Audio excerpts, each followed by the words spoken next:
This morning I'm creating these vegetable beds, feeding the soil beneath our feet. This soil that has been here long before us and will be here long after us.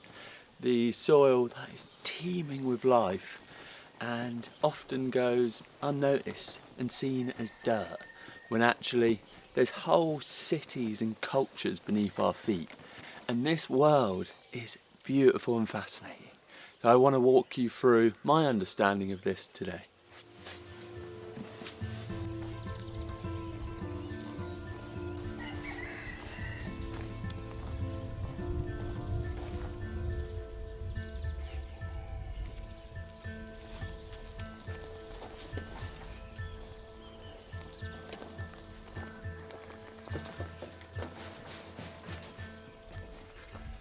That's the thing.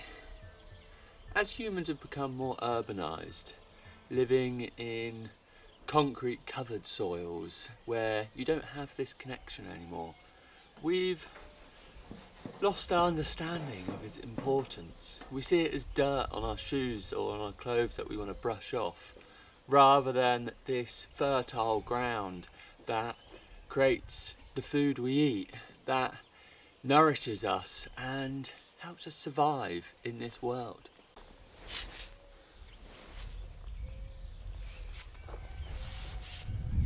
I love soil. Once you start getting into it, learning about its intricacies and importance, how can you not love soil? I've had a fascination with soil since I was really young, learning about compost, how we make the best, diverse, nutrient-rich, biologically active composts, fascinated by compost teas, and for me this has developed into exploring micro worlds throughout our planet. Soil is well and truly a incredibly diverse, life-giving substance where when we go beneath our feet into the soil, we can learn that there are quite literally billions of microbes all working away, creating the conditions for plants to grow. Soil is one of the most biologically dense substances in the world. In 1 teaspoon of soil, there can be more humans than there are on the planet. That's 9 billion. And the properties and the roles of these microbes are quite fascinating when we get into it.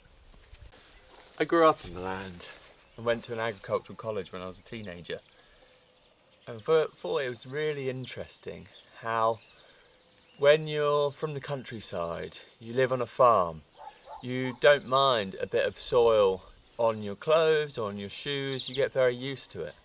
Whereas when you're urban and you live in the city, you quite often move towards clothing which just isn't practical on the land.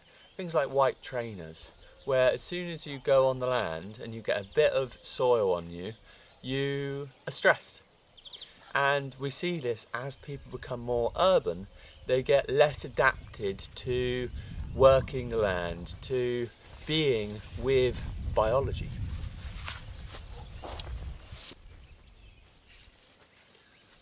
I like to imagine that in the soil beneath my feet, there's whole cities of activity happening all of the time. We've got nematodes, bacteria, fungi, archaea, voles, worms, all going about their days in the soil, chipping away at creating life-giving soil, soil that nourishes and feeds our plants. All of this different life have a role to play. They're either soil engineers, like the fungi, that are creating connections and building the structures that hold soil together. The viruses that are keeping populations in check.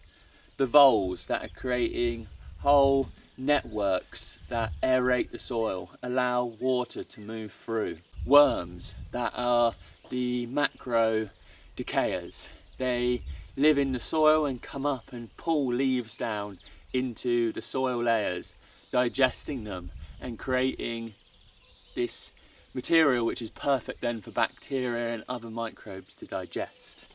And that's where, when we build the conditions for these microbes, we can create biologically active, rich soil that supports our plants' growth and development.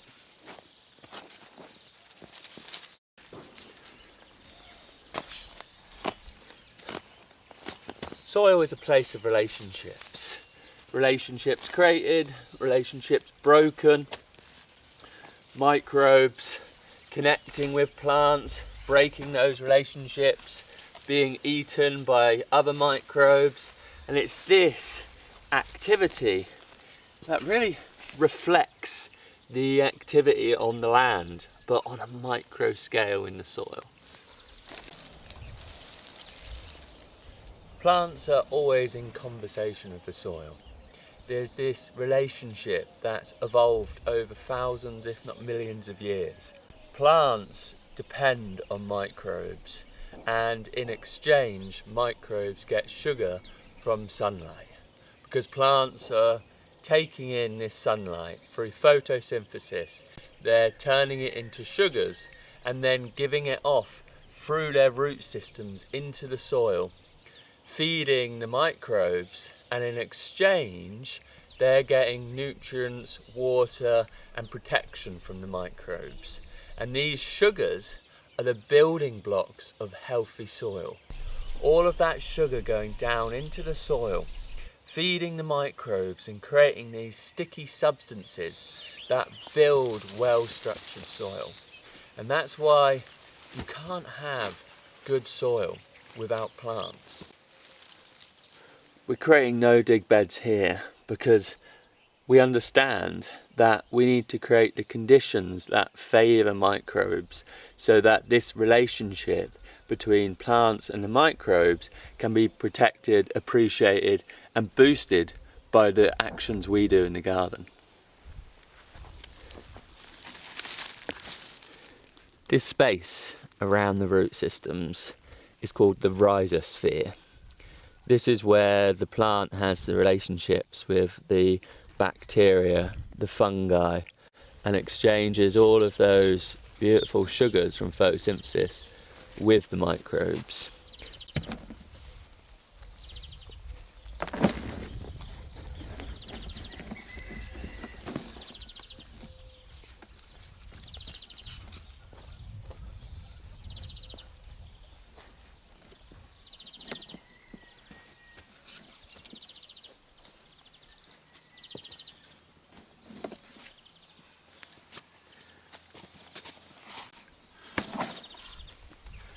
A few years ago, I was in Italy. I came across this meadow with diverse wildflowers and Vicia faba, the broad bean. These broad beans were looking incredibly healthy. Anyone who's grown broad beans in the UK will know that broad beans often suffer from aphids on their tips and their growing tips. But these broad beans in this field were thriving. They looked so healthy. And I thought, why is this? So there was my curious mind went off to read about why might this be. And what I found is Vicia faba, there's been studies that have shown that it depends on the fungi in the soil.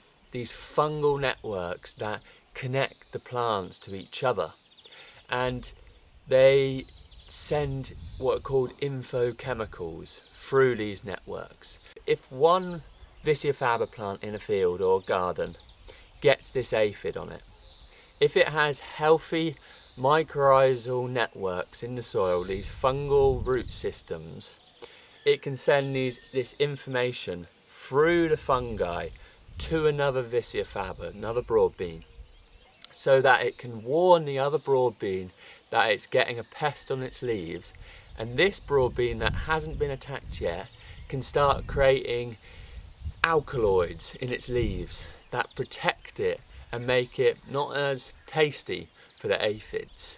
And this is where maintaining a healthy, diverse, unbroken soil structure is so important.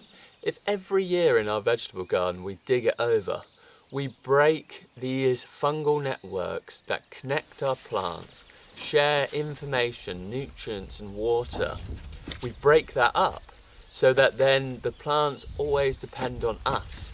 They're almost like babies. Whereas if we feed the soil, we do no dig, and we allow those fungal networks and microbial cities to grow and flourish, these in exchange with our plants support each other, and the plants depend less on us.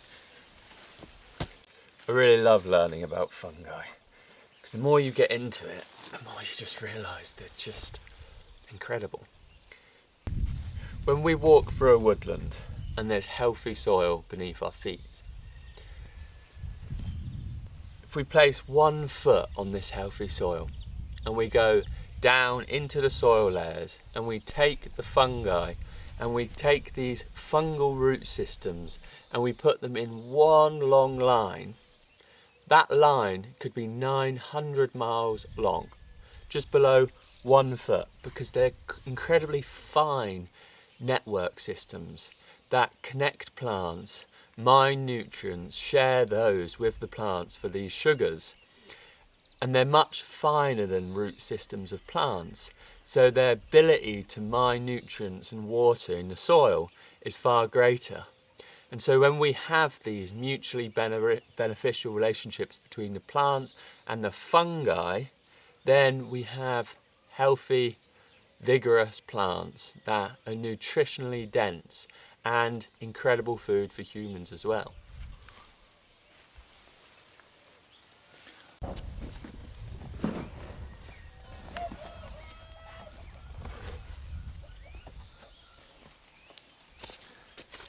If we want these microbes to thrive in the soil, we need to create the conditions that support them.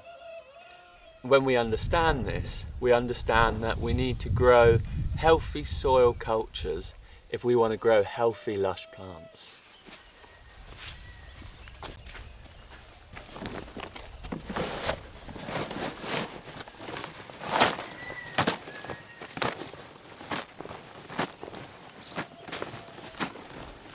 No way, that's so warm. This is some wood chip that I've just recently created a couple of days ago through chipping up some cuttings on the land. Look at it, it's steaming.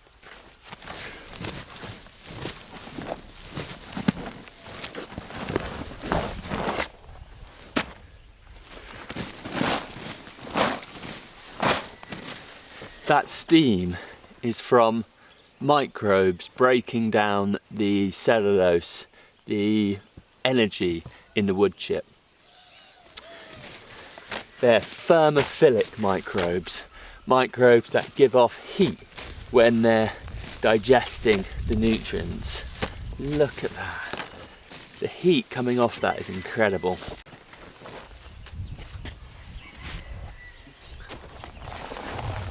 Some people create showering systems just from the heat that is generated from biodegrading wood chip.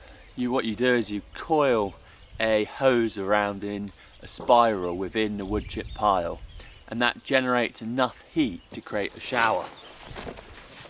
It's incredible really, the power of microbes.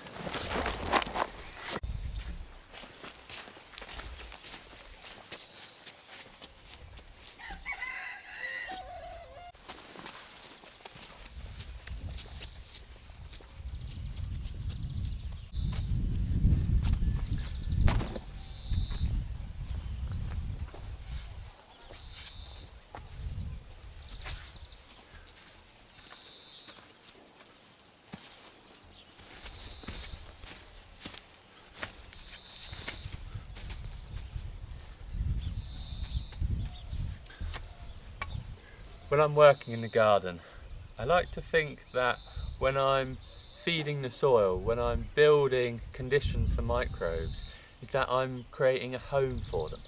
Because if you imagine, if we try to live in a desert with no shelter, no clothes, no home, to live and thrive is incredibly difficult. And so when we're feeding the soil, when we're trying to create this biologically active and rich soil to grow our plants in, we want to create a sheltered environment that protects them and feeds them. When we cover the soil with mulch, we protect the microbes and we create a much more stable environment for them. One that doesn't fluctuate as much in temperature, where the sun might bake the soil, or at night it might become really cold and you've got this rapid changing. It also stops the evaporation of moisture so that it's a more stable environment for the microbes to live in.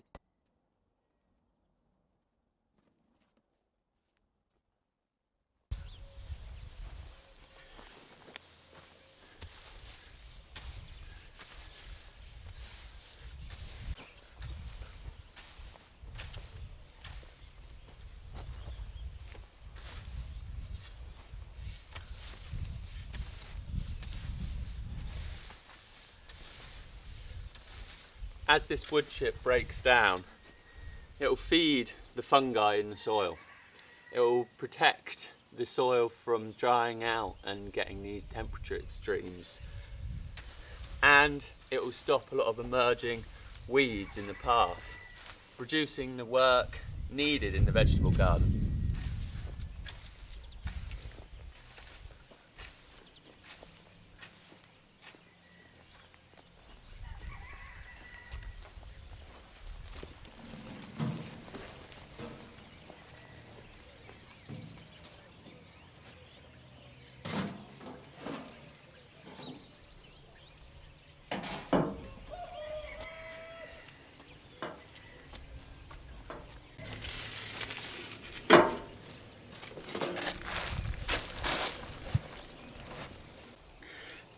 It's a really nice commercial compost, this, but it can't compare to a good quality homemade compost, because when we make compost at home and we add a really diverse range of organic material, kitchen scraps, garden, leaf litter, stuff from the vegetable garden, it's got such a diversity of ingredients that it feeds a really flourishing microbial community. Whereas this will be mostly made from woody material, but it would have got up to a high temperature which would burn off any weed seeds, and that means that we can use it as much like a sterile mulch in the vegetable garden, creating a layer without any weed seeds and covering up the weed seeds in the soil so that it reduces our ongoing maintenance. But this isn't the black gold that is homemade compost.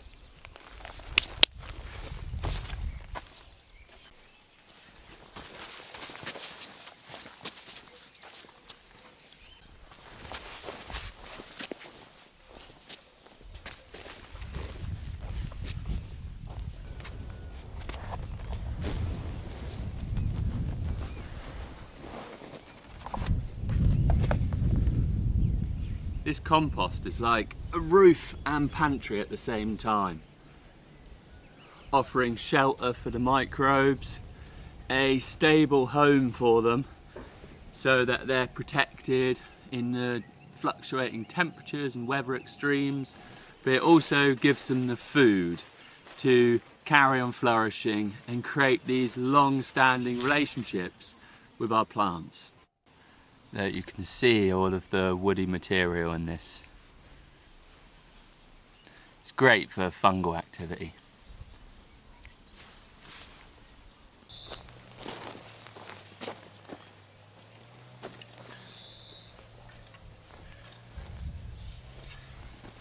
It's good to understand that not all plants want this fertile, crumbly, rich soil. Many plants have evolved to live in really harsh conditions, like rosemary and lavender, which if we grow these plants in this really fertile soil, it will actually reduce their lifespan and their behaviour. But if we're wanting to grow really lush vegetables, then having this fertile, rich, water-retentive soil is perfect.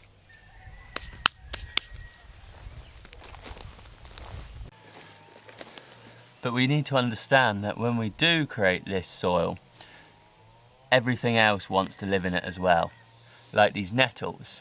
Whereas if we want a low maintenance garden, actually, if we create very low fertility soil and harsh conditions to grow in, a condition that dries out, bakes in the sun, and we specify plants that are suited to that soil type and those growing conditions, that's not suitable for many other plants like the nettles. So it makes our job as a gardener much easier.